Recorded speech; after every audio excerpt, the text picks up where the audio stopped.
সুস্বাগতম। সঙ্গীত ও জীবন অঙ্গাঙ্গিভাবে জড়িত। সৃষ্টির উষালগ্ন থেকে সঙ্গীত মানুষের নিত্যসঙ্গী। তাই সঙ্গীত হলো মানব জীবনের অবিচ্ছেদ্য অংশ বা মৃত সঞ্জীবনী সুধা। আবার যে কোনো শিল্প সৃষ্টির মূলে থাকে সমসাময়িক কালের সমাজ জীবন, রীতিনীতি, আচার অনুষ্ঠান, কৃষ্টি ইত্যাদির প্রত্যক্ষ বা পরোক্ষ প্রভাব। সঙ্গীতও এর ব্যতিক্রম নয়।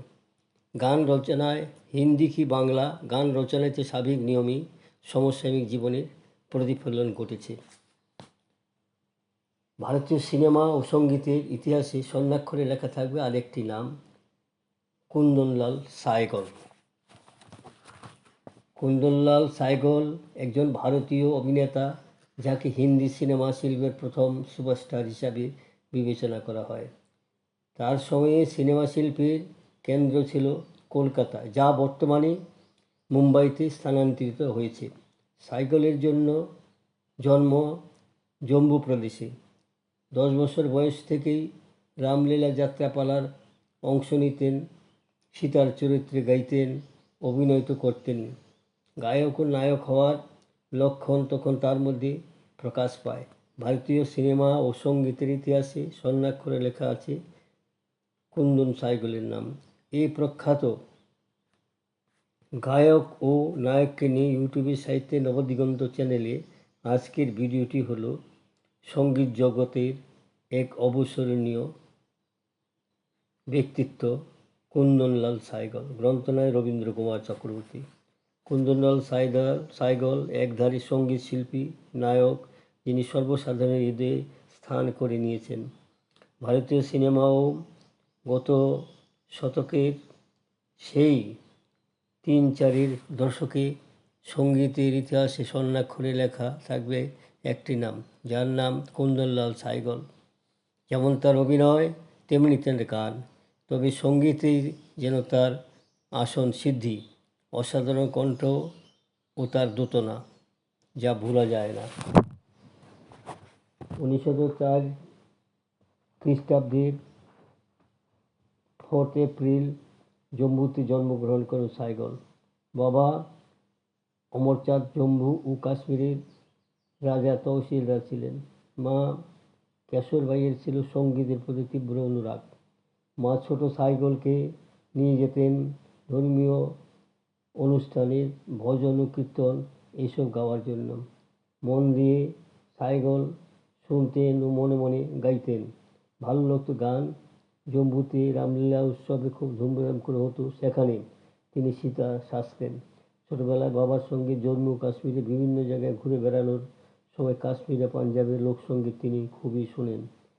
এই সময় জম্মুর এক অখ্যাত সুফি পীর সলোমন রুশদির সাঙ্গীতিক সঙ্গ তিনি লাভ করেন এবং ঠুংরি গজলের প্রতি ভীষণভাবে অনুরক্ত হন।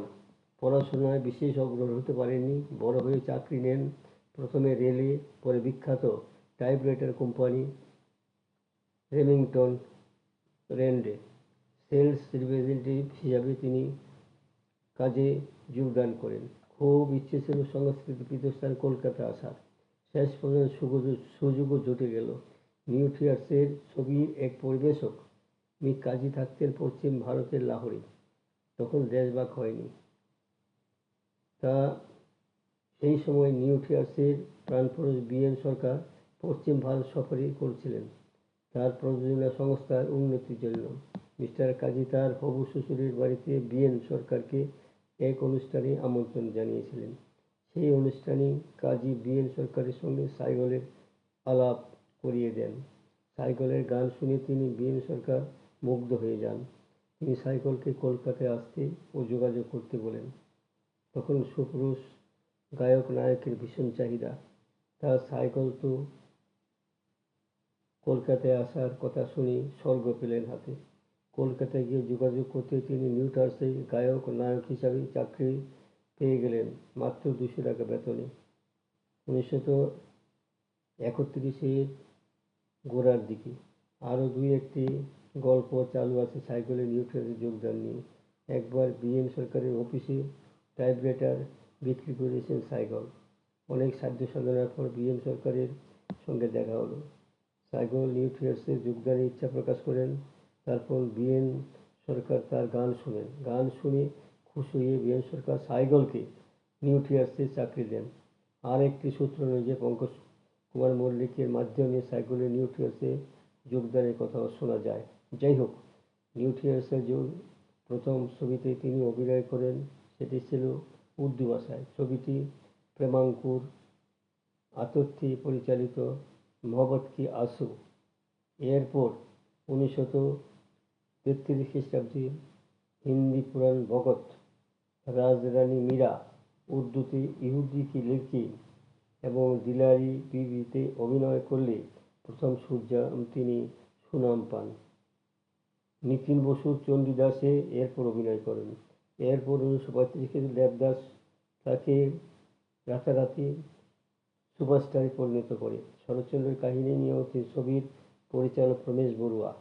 হিন্দিতে তোলা ছবির নাম ভূমিকায় সাইগল একেবারে বাজিমাত করলেন। বিপরীত চরিত্রে ছিলেন যমুনা বড়ুয়া মানে পার্বতী, রাজকুমারী চন্দ্রমুখী। দেবদাসের ভালোবাসা জীবনজল থেকে মূর্ত করে তুললেন সাইগল তার অভিব্যক্তিময় অভিনয়ে। এক্ষেত্রে সাইগলকে দারুণ প্রণীত করেছিল বাংলা দেবদাস ছবিতে একই ভূমিকায় প্রমথেশ বড়ুয়ার অভিনয়।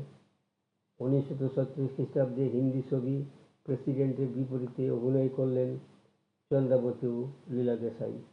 প্রেসিডেন্টের বাংলা ভার্সান ছিল দিদি পরিচালিত নিতিন বসু। সেই ছবিতে দিদিতে সাইগলের গাওয়া একটি গান রাজকুমার পঙ্খিরাজের প্রেমের পূজায় এই তো লবিলি ফল, স্বপ্ন দেখি প্রবল প্রদীপে ও প্রেম নহি মোর মৃদু ফুলহার সুপারহিট হল বইটি।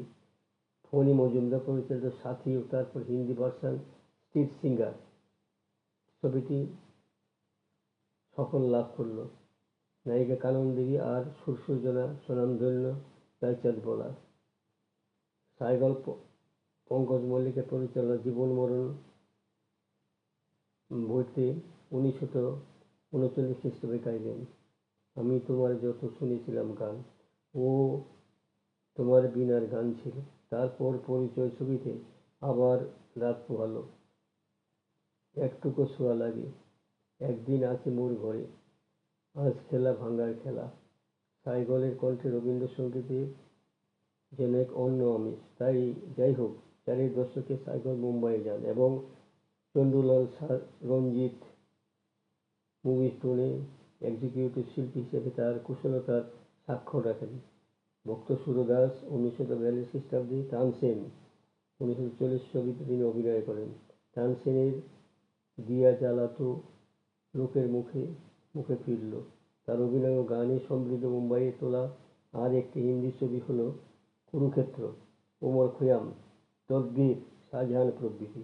সাইগল ছায়াছবির গান ছাড়াও গেয়েছেন গীত, ভজন, গজল, দাদরা আর গেয়েছেন বিভিন্ন ভাষায় হিন্দি, উর্দু, পাঞ্জাবি, নেপালি, তামিল ইত্যাদিতে। বাংলা ভাষায় তার গানই ছিল ছবির গান।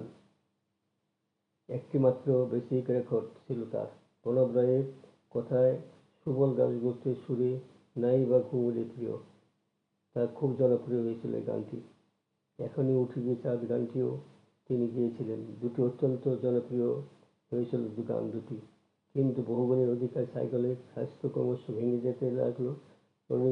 অতিরিক্ত মদ্যপানের জন্য তিনি অসুস্থ হয়ে পড়লেন। অবশেষে তিনি 1947 18 জানুয়ারি জলন্ধরে তিনি প্রয়াত হন।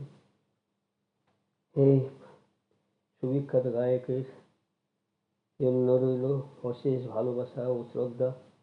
আমার ভিডিওখানি এখানেই শেষ হলো। যদি আপনাদের মনোপুত হয় সাবস্ক্রাইব, শেয়ার এবং লাইক করতে ভুলবেন না যেন।